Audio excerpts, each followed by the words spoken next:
कटक जिला चौद्वार बाणीपदा पंचायत रे गोटे दिन में 6टी प्रकल्पर उद्घाटन उत्सव अनुष्ठित हो जायछि।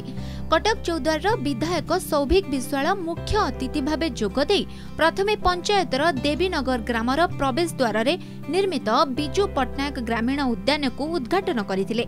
परे एक कृषक परामर्श केन्द्र उद्घाटन करने सह पंचायतर विभिन्न ग्राम रे निर्मित 3टी अंगनवाड़ी केन्द्रर उद्घाटन करथिले।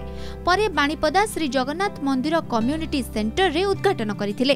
एही उत्सव रे अन्य अतिथि भावे टांगी चौद्वार ब्लॉक रो बीडीओ विनोद कुमार सेनापति, पंचायतर सरपंच ज्योत्स्ना राणी सुबुद्धि राय प्रमुख सह बीजेडी रो बहु नेता और पंचायतवासी उपस्थित थिले। आज आम 6टा प्रोजेक्ट बाणीपदा पंचायत रे उद्घाटित होती। प्रोजेक्ट रो टोटल कॉस्ट हम 47 लाख।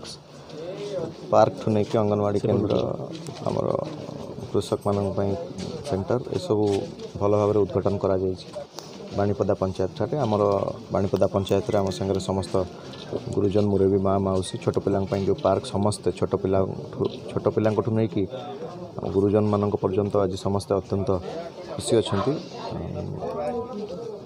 6टी प्रोजेक्ट आज उद्घाटन करा जी पंचायत रे 6टी कार्यक्रम उद्घाटित है। आम पंचायत रे आज 6टी कार्यक्रम था, 6टी उद्घाटन थिला। आमर स्थानीय विधायक एवं सांसदों द्वारा सब आम सहायता पाइचु। से आम 6टी प्रोजेक्ट आज ठीक समय उद्घाटित कर गोटे हूँ पार्क, गोटे रूराल पार्क है जोटा कि टांगी चौद्वार ब्लॉक रे प्रथम आम उद्घाटन कलु। आ गोटे हूँ कृषक सहायता केन्द्र से टांगी चौद्वार प्रथम आम उद्घाटित कलु।